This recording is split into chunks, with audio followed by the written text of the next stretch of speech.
Hello, friends. Back again with another episode. I'm just trying to crank out as much as I can in one session. Obviously, I have the same shirt, or I just washed it and it's another week later. You don't know.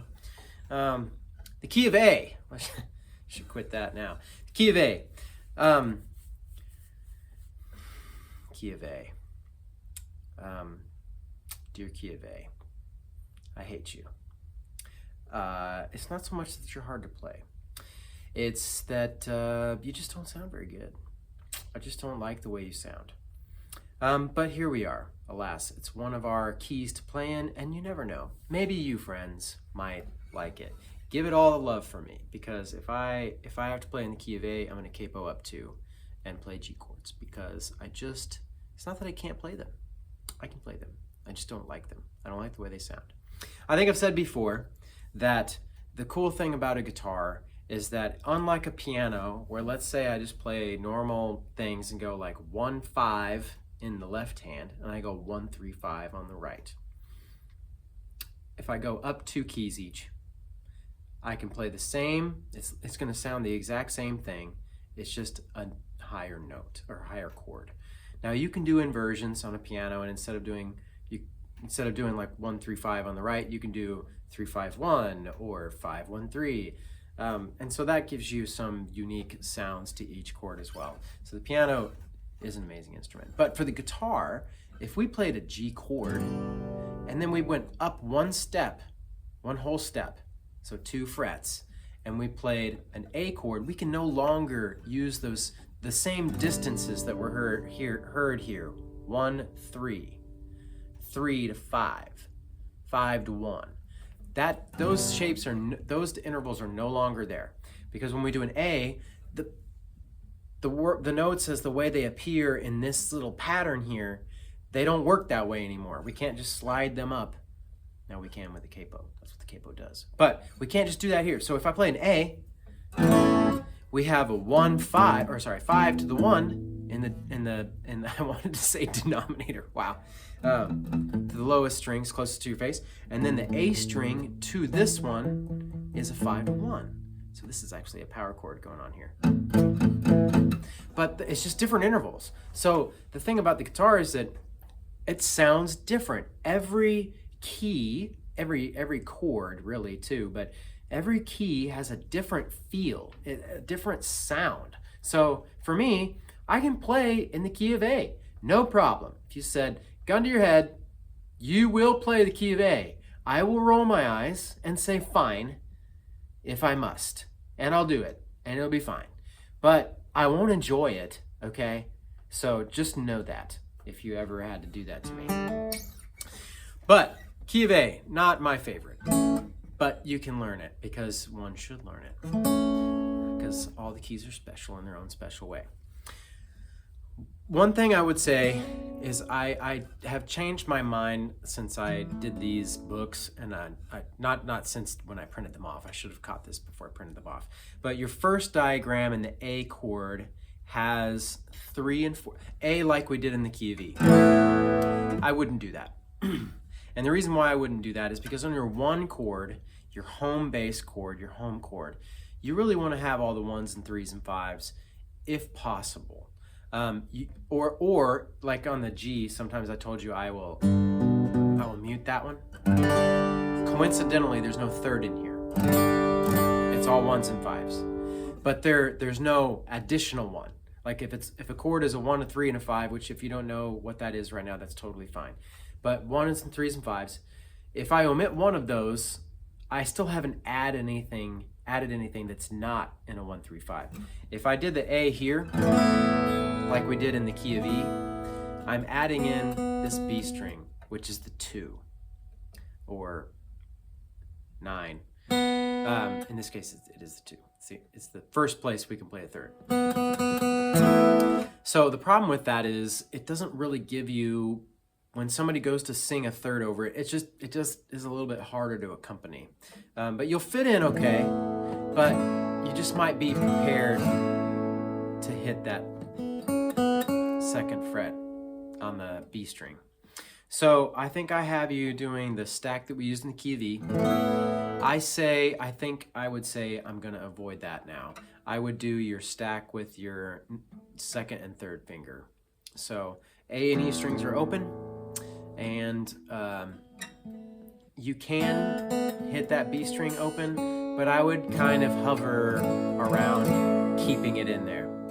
It does kind of sound nice, but the third's kind of essential. And then all you have to do for an A suspended chord, which is not on here, is you just have to squeeze your ring finger up.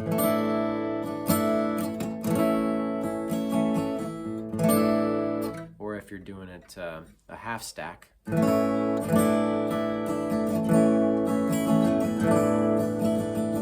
Anyway, this might be the way to go because your fingers are all here. But anyway, the D chord, same as it is everywhere else. Mute that guy. You'll hardly ever play a D over F sharp in the key of A. So you're just muting it mostly.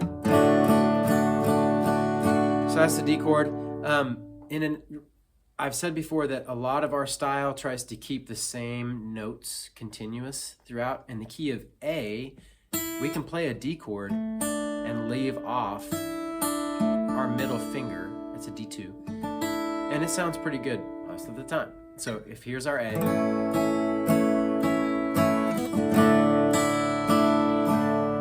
it actually sounds pretty good because it's continuing that open E string that was there in the A chord. Here's the real one.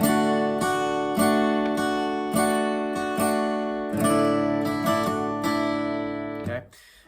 Your E chord is the same as it was in the key of E. It's kind of like an A minor, but just one string closer to your face. So A. It's really not far from here to get to the E. If you lift up your pinky finger, move your second and third finger down or closer to your face, and then put that index finger on the G string, first fret. And you can, the E suspended is common in the key of A. And again, we've done that in the key of E as well, where you just kind of keep this same shape and keep your first finger down so that you can remove your pinky later. But put that pinky down in that stack farther down from your face, underneath the other strings on the second fret. And then you can go back to your A.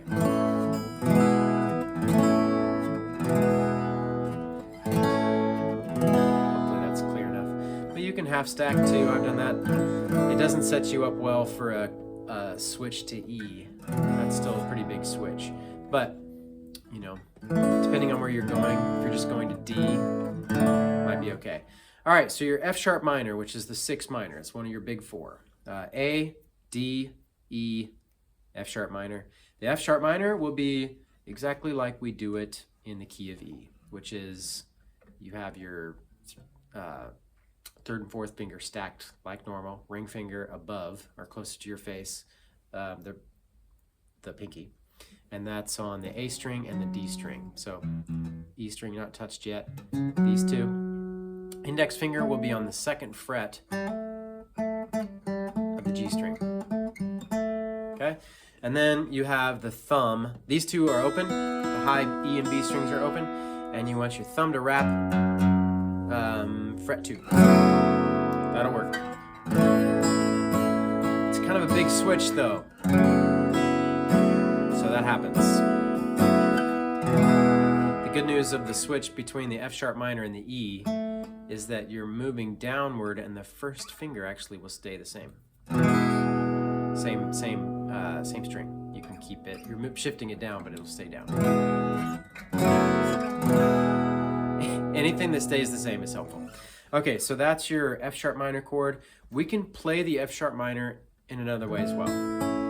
If you end up playing the A2 like this, and by now, if you're working with A, you should be pretty familiar with E, and you should be able to kind of get to that A2 pretty easily with that 3 and 4 open E and B string at the top. If you take that, just like we did in the key of E, middle finger on second fret,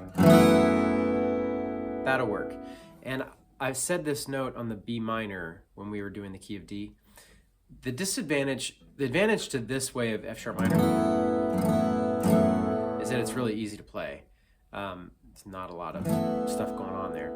The disadvantage is that it's really more like an A than an F sharp minor, but you will fit in with everybody. You won't be dissonant or conflicting notes with people.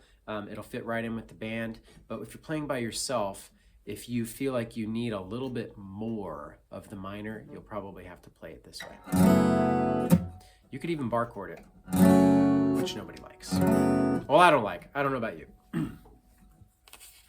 That's the big four. So we have A. You can play the A2 sometimes, but be prepared to keep that pinky down. You can go to the E from here. Suspend it, like we've done before. Back to the A. You can do A suspended with your pinky. That's kind of rough. Or you could half bar A. I would do the suspended one like we did the key of D, suspended with your, on the 3rd fret of the B string. I would do that with your ring finger so that when you switch to the D, you already have something down.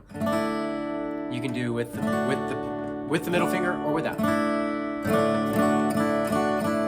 And then the F sharp minor actually is nice from D, I'll say that, because F sharp minor from D, you'll keep your 1st finger down. And then you can go to that stack and the thumb. D, 1st finger down, stays the same. And then to the E, if it's common to go there, keep the 1st finger down, just slide it down. Sussed it. Okay. Now the 2 lesser common chords would be the 2 minor and the 3 minor. In this case, F sharp minor, B minor and C sharp minor. Okay, there's a misprint on this book, and it's on the C sharp minor chord. We'll get there in a second. But the first one would be the B minor. It's the same as we always have done. It's really, you can't really cheat it too much in the key of A. You could try and see if it accomplishes your purpose, but I don't know. The B minor, like we played in D, it's a big switch. It's a lot less like other things in this key. So if you're half barring for the A, it's not that big of a stretch to do a bar for the B minor. It's just kind of not fun. You can, by the way, this is free. If you're really good, if you've got a really good bar here, you take that bar chord that we've done before, and if you lift up, no, not your ring, lift up your pinky finger. It's a little bit prettier sounding. I need to get my armchair out of the way. It's a little bit prettier sounding. It's a minor 7.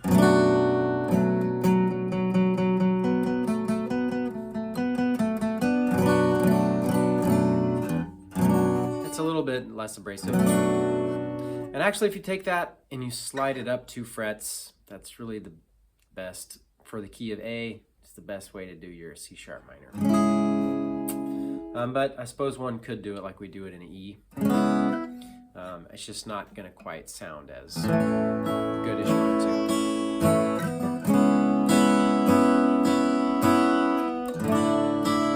Maybe I stand corrected.